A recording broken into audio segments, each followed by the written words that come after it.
And if we are cowards, our children will ask us questions.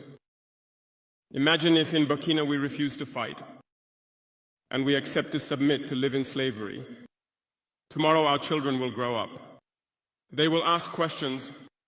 Were our parents cowards to leave us in slavery? Whether we are alive or dead, we will feel it. You know, I really don't think there's anyone here in Africa who can come out and say they do not appreciate the leadership of Ibrahim Traore. This man, His Excellency, is one of the best leaders Africa has ever had, if you can ask me. And every time I listen to this man, every time I watch this man, I just wish that some of our leaders or even our head of state can adopt some of the qualities that Ibrahim Traore has. Not to undermine our head of state here in South Africa, His Excellency Mr. Cyril Ramaphosa. But what I'm saying is there are some qualities of Mr. Ibrahim Traore that I really appreciate, that I would really love to see inside Mr. Cyril Ramaphosa. You know, if there's one thing about Ibrahim Traore, is that when he speaks, his people listen. And you know why his people listen? It's because they can see right through him that this man is genuinely a leader. This man has the country's best interest in his heart. He doesn't care about status. He doesn't care about wealth. He doesn't care about reputation. The only thing that he cares about is his country and his people. That's the only thing that he cares about, and it's really not hard to tell. When you listen to him, look at him in the eyes, you can clearly see the genuine authenticity behind everything that he is saying. And if there's one thing that I'm realizing about Ibrahim Traore is that this whole attitude of his, of being courageous, of being confident, of speaking his mind, of standing up for what's right, of standing up against the oppressors, is an attitude that is now affecting his citizens. Most of the people of Burkina Faso are now courageous and confident people who speak for their country, who stand up for their country, who love their country. They are patriots there in Burkina Faso, and it's all because of Ibrahim Traore. That is why I always say it here in South Africa, that if we have a leader as a country that is patriotic, that speaks for the people, that shows us that I don't care about money, I don't care about status or whatever. What I care about is the livelihoods of my people. If we have a leader like that, then that thing is going to come to us as South Africans, and we are going to be patriotic, we are going to be courageous, we are going to be confident and fight for everything that is right in our country. But if we have a leader that speaks like a coward, a leader that is undisciplined, a leader that cares more about status or international relations or whatever that he cares about more than his people, then we are going to drown as a country like we are drowning right now in South Africa. But if we have a leader who is patriotic, who gives us hope, and not false hope, not the type of hope of lies, of a person telling you lies, no.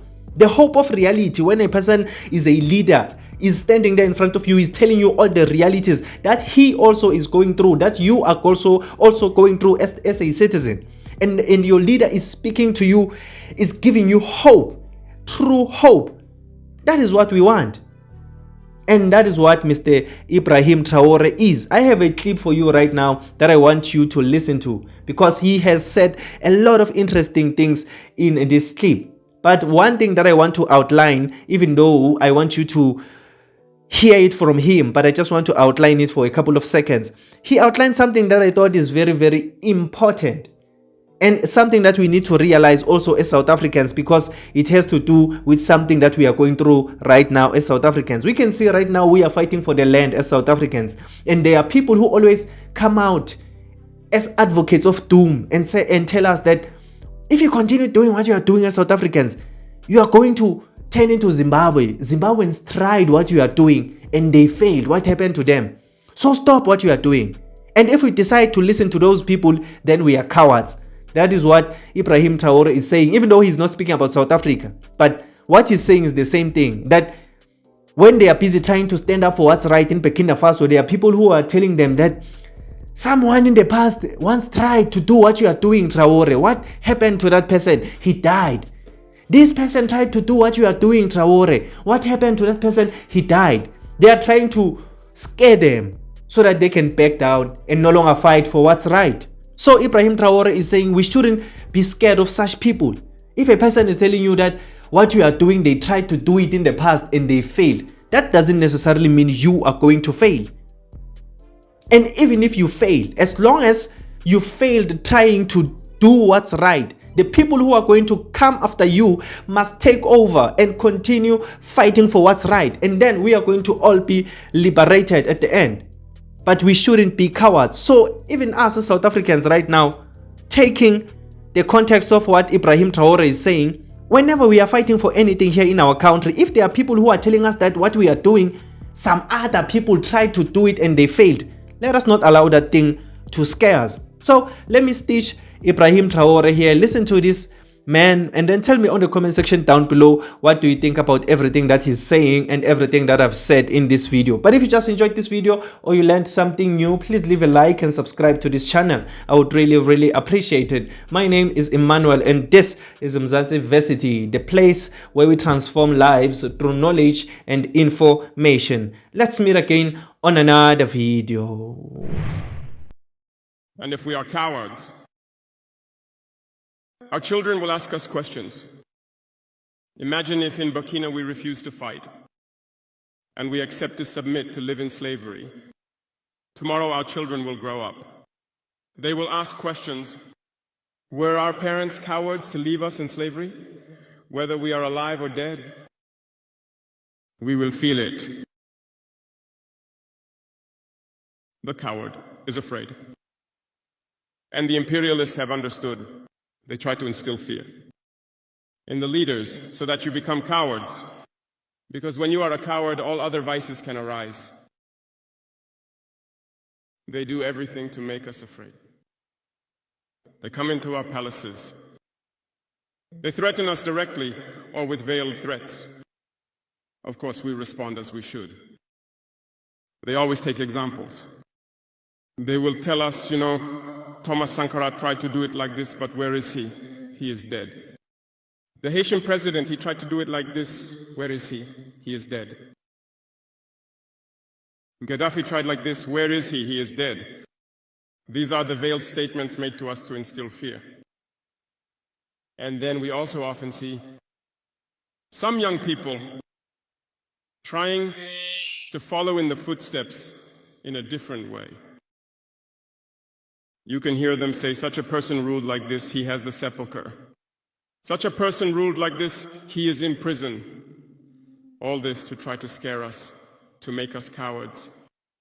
I think they haven't understood something. When we say the homeland or death, we shall overcome, it's not just a phrase, it has its full meaning. We are not afraid and we will never be afraid. We will continue our struggle.